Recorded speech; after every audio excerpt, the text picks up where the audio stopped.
There's a small pocket of tissue near your hip bone that almost nobody knows exists. It's roughly the size of a walnut.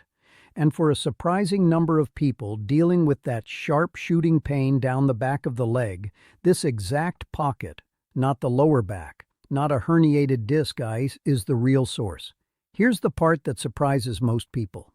The tool that releases this pocket most effectively isn't a foam roller. It isn't a massage gun. It's a tennis ball. Something that's probably sitting in a closet or a garage right now, completely unused for this purpose. In the next few minutes, you're going to learn exactly where this spot is on your own body, why a wall, not the floor, is the key to using it safely, and a breathing and movement method that resets how your nervous system handles pressure in that area. By the end, you'll understand sciatic pain in a way most people never get explained to them, because most explanations skip the one detail that actually matters. Let's start with that detail. Welcome to Prime Health Lab, where we look past the surface-level advice and get into how the body actually works. Most people think sciatica starts in the spine, and sometimes it does, but there's a second, far more common cause that gets almost no attention. A deep muscle called the piriformis, tucked underneath the larger glute muscles running diagonally from your sacrum, that triangular bone at the base of your spine, out to the top of your thigh bone. Here's why this muscle matters so much. The sciatic nerve, the longest nerve in your entire body, passes directly beneath it, and in some people, directly through it. When the piriformis tightens, shortens, or develops dense, fibrous knots, it doesn't just create local soreness. It compresses the nerve running underneath it. The result feels exactly like a spinal issue. Pain that shoots down the back of the thigh, sometimes past the knee, sometimes all the way to the foot. Numbness. A deep electric ache when you sit too long. This is why so many people stretch their hamstrings, ice their lower back, and adjust their mattress, and feel almost no improvement. They're treating the symptom's address, not its source. Now, here's the anatomy detail that makes the difference between guessing and actually finding the problem. There is a specific soft tissue pocket located between your sit bone, the bony point you feel when you sit on a hard chair, and the outer edge of your sacrum. This pocket is where the piriformis sits at its thickest, and it's almost always where the most sensitive pressure point hides. Not centered in the glute, not near the hip joint, slightly inward, slightly lower, right in that narrow channel. This is also where most self-massage attempts go wrong. People press too high, near the hip bone itself, or too low, into the hamstring tendon. Both miss the actual target entirely. So why a tennis ball, specifically? Density and diameter, working together. A foam roller is too wide and too soft to concentrate pressure into a pocket this small and this deep. The force spreads out across the whole glute instead of sinking into the one spot that needs it. A massage gun moves too fast for tissue this sensitive. It can irritate the nerve rather than calm it. A tennis ball sits at the perfect middle ground, firm enough to apply real, penetrating pressure, but with just enough give that it doesn't bruise the area or aggravate the nerve directly.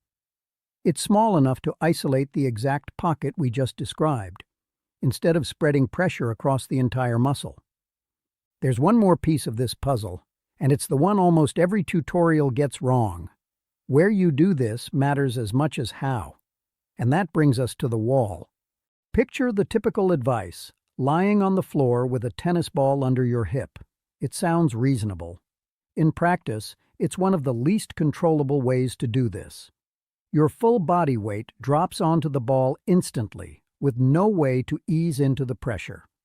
For deep sensitive tissue near a major nerve, that's the opposite of what you want. You either brace against the pain and tense up, which defeats the entire purpose, or you avoid the spot altogether because it's too intense. A wall solves this in a way the floor simply can't. Standing upright and leaning the ball between your glute and the wall puts you in complete control of the pressure, in real time. Want it lighter? Shift your weight back half an inch. Want it deeper? Lean in slightly. You can fine-tune this moment to moment, which means you can actually find your edge, that point of productive discomfort, without ever overshooting into pain that makes you flinch and tighten up. Here's how to set it up. Stand about a foot away from a wall, tennis ball positioned at roughly hip height, slightly to the side of your spine. Remember, in that pocket between the sit bone and the sacral edge we identified earlier. Lean back into the ball gradually, bending your knees slightly for stability, and let your body weight settle into it at whatever intensity feels challenging but tolerable. Now comes the part that actually finds the problem, the search pattern. Most people press straight in and hold. Instead, move in small, slow circles, about the size of a coin, shifting your hips just slightly with each rotation. You're not digging, you're exploring. Somewhere within that small radius, you'll feel a distinctly different sensation. Not generic soreness, but a sharper, more specific tenderness, sometimes with a faint referral sensation down the leg. That's your hot spot. That's the actual knot. Once you find it, stop circling. This is the moment most people get impatient and start digging harder, thinking more pressure equals faster results. It's the opposite. More pressure at this stage just triggers a protective guarding response. Your nervous system tightens the muscle further to defend it. What actually releases this tissue isn't force. It's something far more specific, and it has almost everything to do with your breath. Here's the principle that changes everything about how you approach this. Muscles don't release because you press on them harder.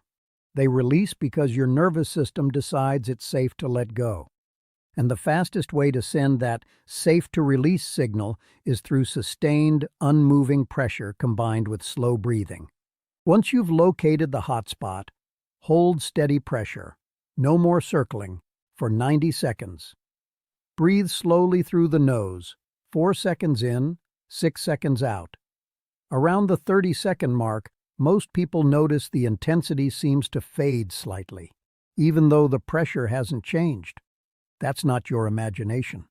That's your nervous system down-regulating its alarm response to that spot, the actual mechanism behind the relief.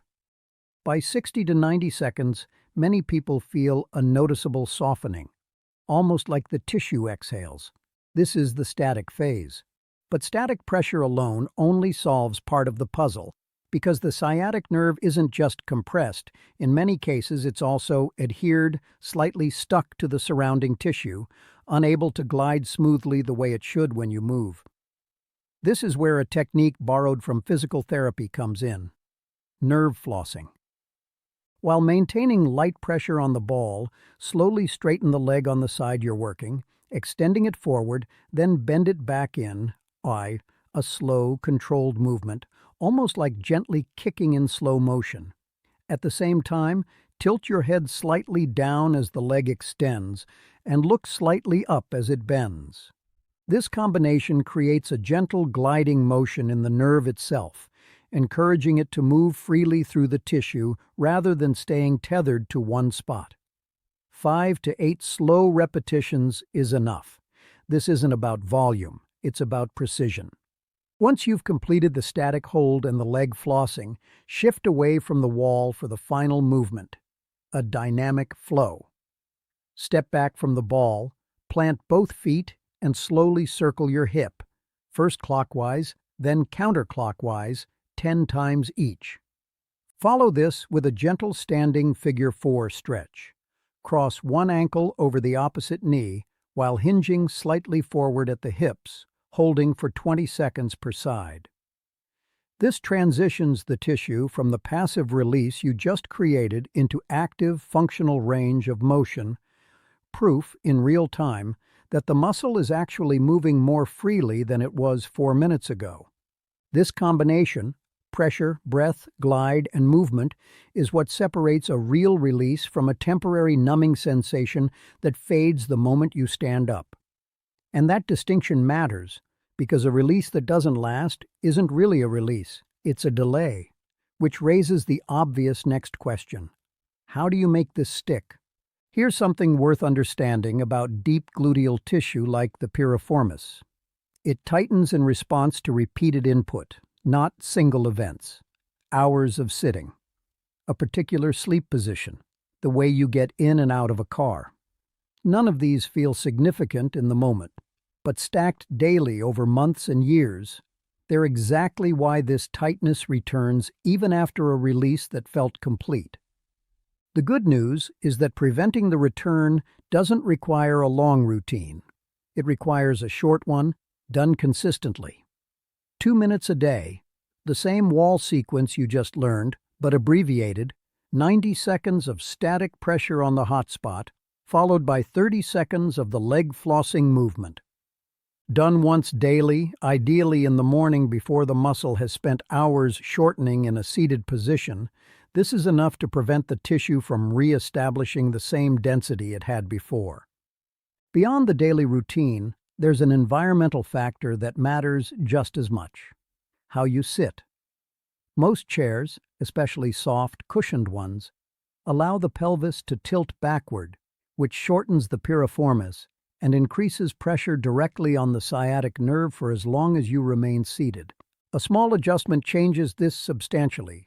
Sitting with your hips slightly higher than your knees, weight distributed evenly across both sight bones rather than leaning to one side, and a small cushion or rolled towel placed at the curve of your lower back to maintain its natural position. If you sit for long stretches, standing and walking for even 60 seconds every 30 minutes resets the tissue before it has the chance to stiffen. None of these adjustments are dramatic on their own, but this is exactly how the problem developed in the first place. Not from one bad day, but from thousands of small, repeated positions. Reversing it works the same way, in reverse. Small, repeated corrections, compounding in the opposite direction. What you're left with, when you combine the 2-minute daily release with these sitting adjustments, isn't a temporary fix you have to keep rediscovering. It's a maintained state, tissue that stays supple because it's never given the chance to fully retighten. That's the actual difference between people who get lasting relief from something like this and people who feel better for a day and then find themselves right back where they started a week later. The technique is identical. The consistency is what separates the two outcomes. So, to bring this together, the pain so many people attribute to their spine often originates from one small specific pocket of tissue near the sacrum. Found through a precise search pattern, released through sustained pressure and slow breathing against a wall, restored through nerve gliding and dynamic movement, and maintained through 2 minutes a day and a few small adjustments to how you sit. A tennis ball was sitting in a drawer the entire time. The missing piece was never the tool. It was knowing exactly where and exactly how to use it. If this gave you a clearer picture of what's actually happening in your body, the next video in this series breaks down the 3 sleep positions that quietly undo everything we just covered, and the one adjustment that protects this release overnight. This is Prime Health Lab. We'll see you in the next one. Prime Health Lab is dedicated to men's internal health. Don't forget to like, share, and subscribe.